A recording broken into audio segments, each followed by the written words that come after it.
কার্যকরের ঘোষণা দিয়েছে সরকার, কিন্তু বলা হয়েছে ধাপে ধাপে বাস্তবায়ন করা হবে।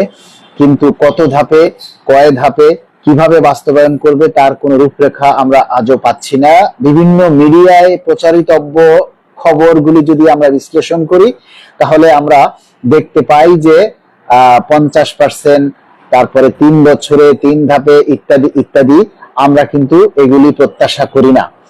আমরা চাই 11 বছর পর যেহেতু পে স্কেল বাস্তবায়ন হচ্ছে, সেই পে স্কেলে আমাদের মূল বেতনটা যেন একবারেই বাস্তবায়ন হয়। সেই মূল বেতন একবারেই এক ধাপে বাস্তবায়নের লক্ষ্যে আগামী শুক্রবার 19 জুন জাতীয় প্রেস ক্লাবে আকরাম খাঁ হলে বিকেল 3টায় আলোচনা ও সংবাদ সম্মেলন অনুষ্ঠিত হচ্ছে। সেই অনুষ্ঠানে আপনারা সবাই আমন্ত্রিত। আলোচনা অনুষ্ঠান এবং সেই সংবাদ সম্মেলনে আপনারা সবাই উপস্থিত থাকবেন। আগামী শুক্রবার আলোচনা এবং সংবাদ সম্মেলন শেষে কর্মকর্তা কর্মচারী কল্যাণ সমিতির কাউন্সিল মানে মূল কেন্দ্রীয় কমিটি গঠন নিয়ে আলোচনা হবে। সেখানে আপনারা যারা বিভিন্ন জেলা থেকে আমাদের এই কল্যাণ সমিতিতে যুক্ত হতে চান বা আমাদের এই কল্যাণ সমিতিতে আপনারা নেতৃত্ব দিতে চান, তাদেরকে আমরা আমন্ত্রণ জানাচ্ছি। আপনারা সবাই যারা বিভিন্ন জেলা থেকেও আমাদের এই কমিটিতে যুক্ত হতে চান, তাদের সবাইকে বলবো আপনারা সশরীরে উপস্থিত থাকবেন এবং যে যেভাবে পারেন আমাদেরকে আর্থিকভাবে একটু সহযোগিতা করবেন। কারণ আপনারা জানেন যে প্রতিটি প্রোগ্রাম করতে গেলে অনেকগুলি টাকার প্রয়োজন হয়। এবারে আমরা যে হলটা বুকিং করেছি সেটার ভাড়াই হচ্ছে 12,000 টাকা। তাই আপনারা আমাদেরকে যে যতটুকু পারেন আর্থিকভাবে আমাদেরকে একটু সহযোগিতা করবেন। আমার যে নাম্বারটা আপনাদের কাছে আছে, গ্রামীণ নাম্বার, সেই নাম্বারটাতে বিকাশ এবং নগদ দুটোই আছে। আপনারা যার যার সাধ্য মতো করে আমাদেরকে একটু সহযোগিতা করবেন। কেননা আমরা আসলে নতুন সংগঠন, সবাই এখানে আপনারা তো জানেনই, সবাই একের লাঠি 10-এর বোঝা।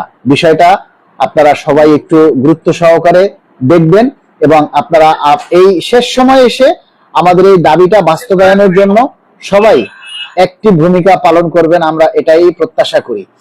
আপনাদের সবার কাছে আমরা এই দাবিটা করি। আর বিশেষ করে যেটা বলবো যে দেখেন, আমি সবসময় একটা কথা বলি, এখন কিন্তু আর রাস্তায় আন্দোলন করার কোনো সুযোগ নেই। এখন তো পে স্কেল সরকার ঘোষণা দিয়ে দিয়েছে, এখন কি রাস্তায় নেমে কোনো আন্দোলন করা যাবে? এখন কি মহাসমাবেশ করা যাবে?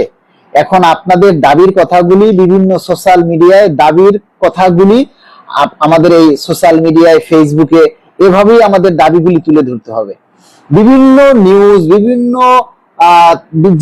তথ্য আপনারা দেখেন, বিভিন্ন জায়গায় অনেক ঘটনা ঘটে, সেগুলি কিন্তু ফেসবুকের মাধ্যমেই ভাইরাল হয় এবং সেই ভাইরাল হওয়ার মাধ্যমেই কিন্তু সরকারের টনক নড়ে। তাহলে আমরা যে পে স্কেল পাচ্ছি, আমাদের সেই পে স্কেলের দাবিটা কেন ভাইরাল হবে না? আপনারা, আমরা যদি বলি যে এটা লাইক, কমেন্ট, শেয়ার করেন, তাহলে আপনারা আমাদেরকে নেগেটিভ মন্তব্য করেন। ওরে ভাই, একটা জিনিস ভাইরাল কখন হয়?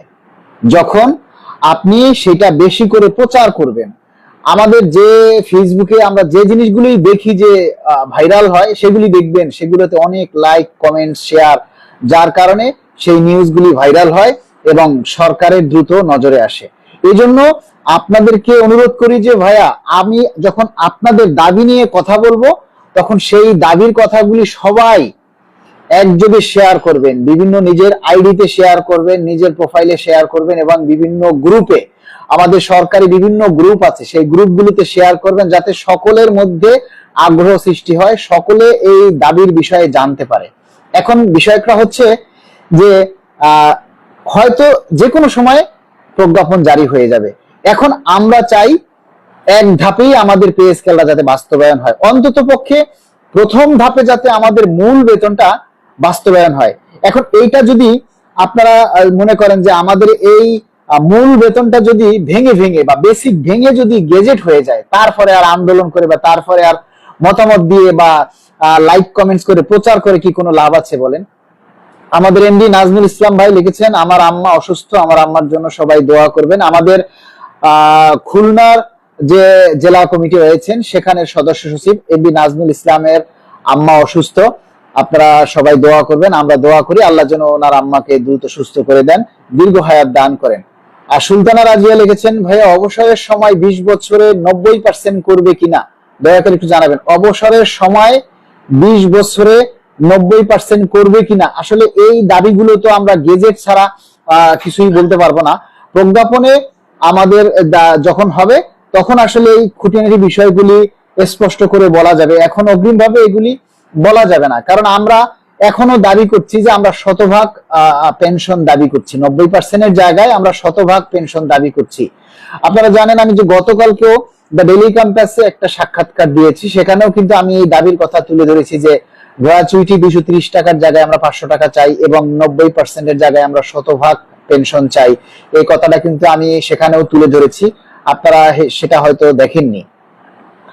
এবং আজকে আরেকটা জিনিস যেটা আমি করেছি, আপনারা ইতিমধ্যে সবাই অলরেডি হয়তো দেখে ফেলেছেন যে আমি একটা প্রতীকী বা একটা প্রামাণ্য চিত্র তুলে ধরেছি। আমি একটা প্রামাণ্য চিত্র আপনাদের সামনে তুলে ধরেছি যে সরকার আমাদেরকে ধাপে ধাপে বেতন দিবে, কিন্তু আমরা যখন বাজারে যাব, বাজারের যে পণ্য আমরা কিনবো, কাঁচামাল, চাল ডাল, মুদি দোকানের জিনিসপত্র বা কাপড় চোপড় যাই আমরা বাজার থেকে কিনি, সেগুলি কিন্তু আমাদেরকে বাকিতেও দিবে না। আর সেখানে আমরা ধাপে ধাপে বা এখন অর্ধেক দিলাম পরের অর্ধেক আগামী বছর দিব, এ কথাও কেউ মানবে না। এরই একটা প্রামাণ্য চিত্র তুলে ধরেছি। সবাই সেই ভিডিওটাকে ভাইরাল করুন, সেই ভিডিওটাতে কমেন্টস করুন, লাইক কমেন্টস করে সেইটা ভাইরাল করুন, যাতে সরকারের নজরে আসে, সরকার যাতে বুঝতে পারে আমরা আসলে কি বোঝাতে চেয়েছি। এটাই হলো মূল প্রতিপাদ্যের বিষয়। আমরা যেটা বলতে চাই সেটা আপনারা সবাই তুলে ধরবেন। সেটা যদি আপনারা সবাই মিলে তুলে ধরেন তাহলে কিন্তু আমাদের আসলে এই চেষ্টাগুলি বা আমাদের এই কষ্টগুলি সার্থক হবে।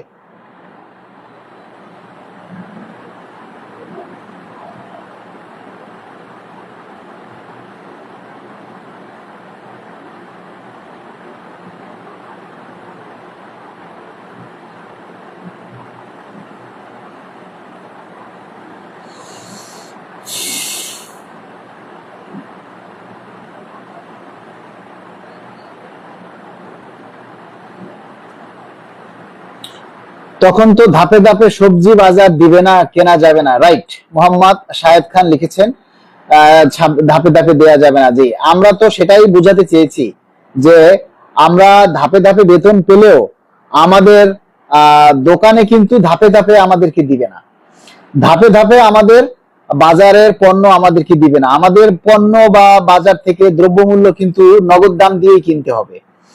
ঠিক আছে, ইনশাআল্লাহ আগামী শুক্রবার জাতীয় প্রেস ক্লাবে আমরা হাজির থাকব। সবাইকে অনুরোধ করব আপনারা আপনাদের সাধ্যমতো আমাদেরকে একটু আর্থিক সহযোগিতা করার জন্য চেষ্টা করবেন, যাতে আমরা সচ্ছলভাবে আমাদের এই প্রোগ্রামটা আমরা বাস্তবায়ন করতে পারি।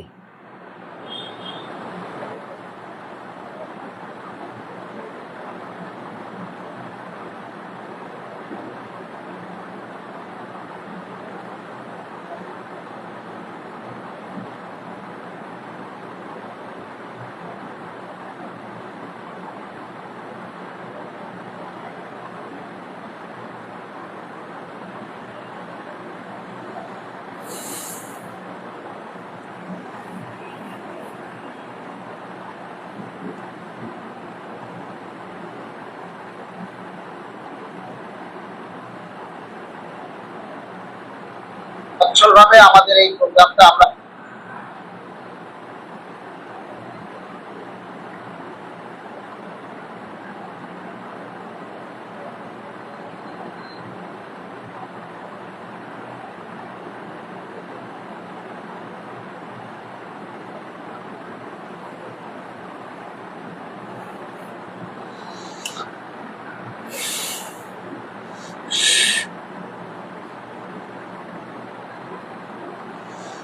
সরকারি কর্মচারীরা পাবে শতভাগ বেসিক বাস্তবায়ন চাই, দ্রুত গেজেট প্রকাশের দাবি জানাচ্ছি। মেহেদী হাসান নয়ন, স্বপ্নিল হাসিব 100% এগিয়ে যান, দোয়া রইল। ইবনে জামান রাজা, মন কর্মচারীদের জন্য কি ব্যবস্থা নিলেন? আসসালামু আলাইকুম মালিক ভাই, কেমন আছেন? আলহামদুলিল্লাহ ভালো আছি। প্রয়োজনে কর্মবিরতি দেব। কর্মবিরতি দেওয়ার মতো অবস্থা এখন আর নেই, আমরা আছি, আমরা থাকবো আপনার সাথে। রায়হানুল ইসলাম হারুন, আমরা কিন্তু প্রতিটি জেলা থেকে আমাদের এই কল্যাণ সমিতির প্রতিনিধি আমরা নিয়োগ দিব। আমাদের শীঘ্রই হয়তো জুলাই মাসের শেষের দিকে অথবা আগস্টের ফার্স্ট উইকেই আমাদের এই কেন্দ্রীয় কমিটি গঠিত হবে, কাউন্সিল হবে। সুতরাং যারা আমাদের এই সংগঠনে যুক্ত হতে চান তাদেরকে বলবো আগামী শুক্রবার সবাই আমাদের এই জায়গাতে চলে আসবেন। মালিক ভাই, এনটিভি নাম করা চ্যানেল, এসব টিভিতে সংবাদ প্রচার হলে এসব সংবাদ সরকার নজরে আসবে। চ্যানেলগুলোতে সাক্ষাৎকার দেন। ভাই, আমরা তো আসলে চেষ্টা করতেছি সব জায়গায় করার জন্য। ইনশাআল্লাহ দোয়া রইল, এগিয়ে যান। এমডি ইয়াসিন ভাই, আসসালামু আলাইকুম, সবাই কেমন আছেন? আমরা আপনাদের কাছে একটা কথা বলেছি যে আগামী শুক্রবার আমাদের এই শতভাগ মূল বেতন এক ধাপে বাস্তবায়নের জন্য আমরা আলোচনা এবং সংবাদ সম্মেলন ডেকেছি আগামী শুক্রবার।